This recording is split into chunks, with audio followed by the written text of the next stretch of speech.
Pasensya ka na ha. Hindi kita nadala sa mamahaling restaurant. Ha?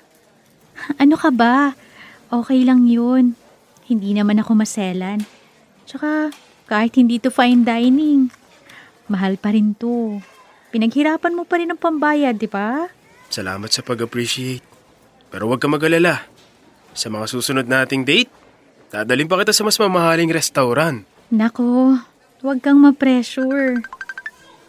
Ay, sorry. Tumatawag si Mama. Sige, go lang. Okay lang ba? Dito ko nasagutin. No problem. Hello?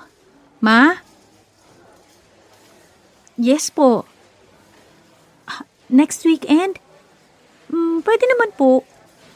San po ba? Okay, Ma. Sige po. Love you.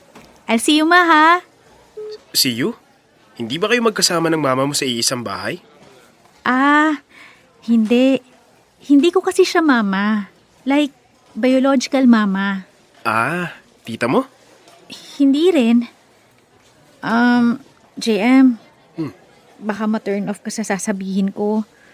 Baka maisip mo rin na itigil mo na yung panliligaw mo. Bakit naman? Yung tumawag kanina. Mama ng ex ko yun. Si Mama Marie. Oh? Bakit may contact pa kayo? Nag-live-in kasi kami ng ex ko for 3 years. Doon kami tumira sa kanila. Unti-unti, napalapit ako sa nanay niya. Tinuring niya akong anak. At siya naman, tinuring kong tunay na nanay. Hindi niya ako pinabayaan, JM. Nung naghiwalay kami ng ex ko, mas nasaktan pa siya kaysa sa amin eh. Kaya hindi ko rin kayang putulin yung koneksyon namin. Kung ganun, naintindihan ko. Kung maganda naman ang dahilan mo, wala namang problema sa akin. Baka namimiss ka lang din talaga niya. Alam mo ba, dati, parang mas anak pa niya ako kaysa sa ex ko. Kaya sana maintindihan mo na kahit tapos na yung relasyon namin ng anak niya, malalim pa rin ang pinagsamahan namin ni Mama Marie. Okay lang naman, Mariel. Basta, malinaw lang. Kayo ni Mama Maria magkausap. Hindi kayo ng ex mo. Naku, malabo.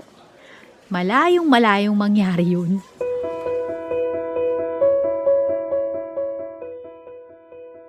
Dear Love, ako si JM. Nililigawan ko si Mariel. O mas tama sigurong sabihin, kami na. 5 buwan na ako nanliligaw sa kanya noon. At makalipas lang ang 1 buwan, sinagot niya rin ako. Hindi naman perpekto si Mariel. Pero para sa akin, oo. Mabuti siyang tao. Totoo. Walang halong arte. At yun ang dahilan kung bakit ko siya minahal. Totoo pala ang sinasabi nila na mas makikilala mo ang isang tao hindi lang sa ligawan, kundi sa bawat estado ng relasyon nyo. At habang mas nakikilala ko si Mariel, mas napapansin ko ang isang bagay. Hirap siyang mag-let go. May mga bagay siyang kinakapitan kahit alam na niyang tapos na. Kahit hindi na gumagana. Sentimental siya. At marahil, doon nagmumula ang dahilan kung bakit hindi niya kayang putulin ang koneksyon niya sa mama ng kanyang ex. Nung una inintindi ko. Akala ko lilipas din. Akala ko kapag naging kami na, kusa na lang mawawala. Pero hindi pala ganun. May mga gabing nag-uusap sila sa telepono. May mga planong magkikita sila. At sa tuwing naririnig ko siyang tinatawag na mama, ang babaeng hindi naman niya kadugo, may kurot na hindi ko maipaliwanag.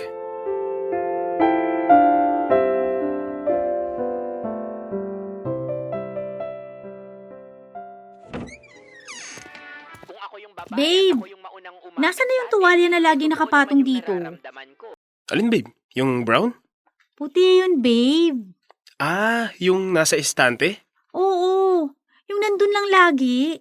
Alam kong white yun babe. Sinasabi ko lang na brown siya sa sobrang dumi na. Pagkaawa ko pa lang, napuno na ng alikabok tong kamay ko. Oo, nasa na nga? Tinapon ko na. Ha? Bakit mo tinapon? Babe, napag-usapan naman natin, di ba? Magbabawas tayo ng gamit dito sa bahay. Yung mga hindi na ginagamit. Yung mga sobrang luma na. O sira na. Pero bakit di mo man lang sinabi sa akin? Eh babe, Sa itsura nun, parang hindi na rin naman kailangang itanong kung itatapon na. Kahit na! Ano bang meron sa tuwalya na yun? Nakatambak lang naman yun dito. Pakialamero? Pasensya na. Gusto ko lang naman mapabilis ang paglilinis. Babe, ano bang meron sa towel na yun? Hindi mo maiintindihan.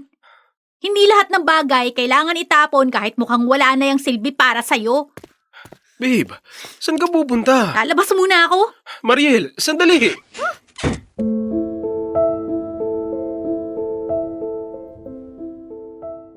Mali ba ginawa ko? After all, gamit pa rin naman ni Mariel yun. Hindi ko dapat ginalaw. Hindi ko dapat pinakialaman. Pero nasa iisang bahay na kami. At sa iisang bahay, hindi lang damdamin ang pinagsasaluhan. Pati mga gamit, pati espasyo, pati mga bagay na akala mo wala lang. Kung si Mariel, hirap mag-let go sa mga bagay-bagay, ako naman, ayokong may nakatambak na kalat na hindi na ginagamit. Para sa akin, pagiging praktikal lang. Iniintindi ko ang sitwasyon. Akala ko, mababaw lang yon. Pero ang hindi ko inintindi ay ang naging reaksyon niya pagkatapos. Umalis si Mariel nang walang paalam. At nalaman ko na nakipagkitan na naman siya sa nanay ng ex niya para magsumbong. Hindi ako galit. Mas nangingibabaw ang tanong. Bakit dun siya tumakbo? Sa sandaling yun, doon ko unang naramdaman na kahit magkasama na kami sa iisang bubong, may mga bagay pa rin pala sa buhay ni Mariel na hindi ko maunawaan.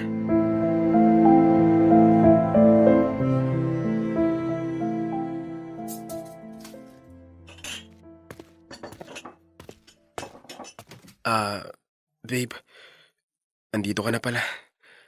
Gusto ko lang mag-sorry sa nangyari kanina. Oo na. Okay na. Hindi ka nagalit? Hindi na. Sorry talaga. Alam ko naman na dapat nagsabi muna ako bago ko ginawa yun. Pasensya na. Okay na nga. Bati na tayo. Salamat, babe. Saan ka ba galing? Bigla ka na lang nag-walkout kanina. Hindi mo man lang sinabi kung saan ka pupunta. Wala. May pinuntahan lang. Saan nga? Tumawag ako sa inyo. Wala ka naman dun. Kapag ganyan, babe, kahit gaano tayo kagalit sa isa't isa, kailangan sinasabi natin kung saan tayo pupunta. Kila Mama Marie. Ha? Doon ko na unang naisip na pumunta. Alam ko kasing maiintindihan niya ako. Ibig sabihin, doon ka pumunta sa bahay ng ex mo? Hindi sa bahay ng ex ko. Kay Mama Marie. Ganun na rin yun, Mariel. Nakatira sila sa iisang bahay. Wala naman siya dun. At isa pa, wala na naman kaming pakialamanan. Si Tita Marie lang talaga ang pinunta ko. Hindi ko alam mararamdaman ko. Napag-usapan na natin to, JM. Hindi ko basta-basta pwedeng putulin ang koneksyon ko kay Mama Marie. Hindi ako komportable, babe. Di ko na kasalanan yan. Sana isipin mo rin ang mararamdaman ko sa mga ginagawa mo. Alam mo, kung ikaw kayang magtapon ng mga bagay basta-basta, pues ako hindi. Hindi lahat ng kaya mong bitawan, kaya ko rin pakawalan. Hindi lang naman basta tuway ang pinag-uusapan natin dito, Mariel. Ano bang inaarte mo? Sa totoo lang, si Mama Marie nga nagsabi na pag-usapan natin tong problema. Kaya hindi ko maintindihan kung bakit ayaw mo sa kanya. Hindi ba pwedeng dahil nanay siya ng ex mo? Oh, ano naman ngayon? Pwede ba? Huwag mo nang ikabit ang ex ko, JM.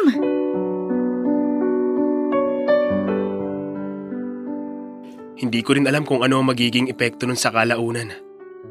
Baka wala naman talagang nangyaring masama. Baka ako lang to nag-overthink. Pero ayokong magpakakampante. Hindi dapat.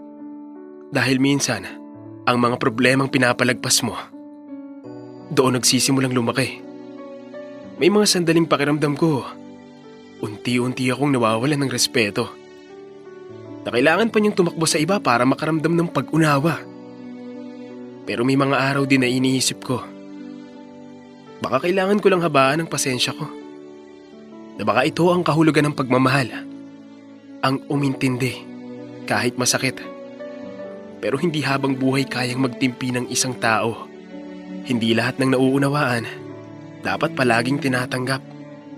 Dahil lahat ng bagay, kahit ang pasensya, may hangganan.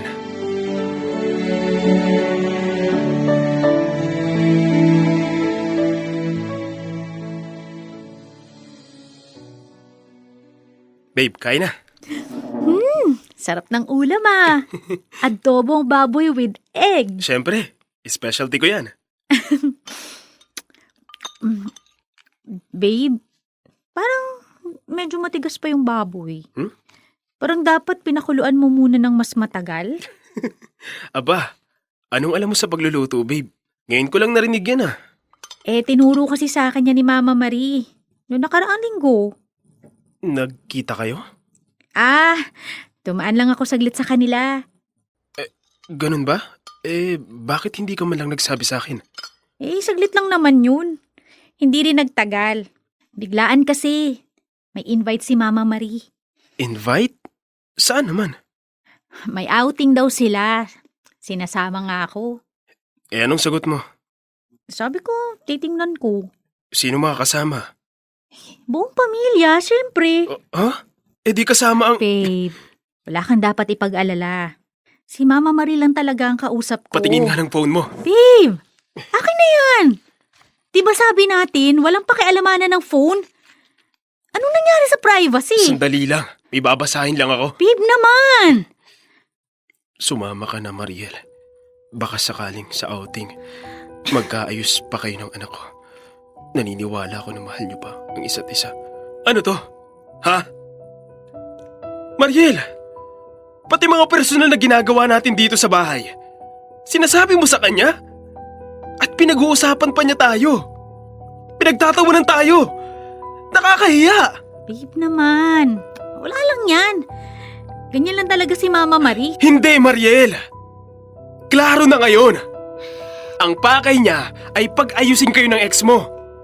At hinahayaan mo lang. Hindi naman sa ganun. Nasaan ang respeto mo sa akin? Sa relasyon natin? Hindi mo naiintindihan. Hindi! Ito na ang naiintindihan ko. Hindi ko kayang mabuhay ng ganito, Mariel. Na may ikatlong taong palaging kasali sa problema natin. Tapos na tayo!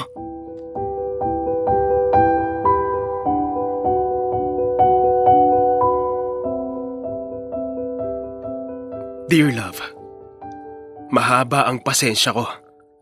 Pero tulad ng lahat ng bagay, may hangganan din ito. Tao rin ako. Taong kailangang pakinggan. Taong kailangang igalang. Kaya sa pagkakataong ito, hindi ko na hinayaang ipagwalang bahala ang nararamdaman ko. Pinili kong tapusin ang relasyon namin ni Mariel.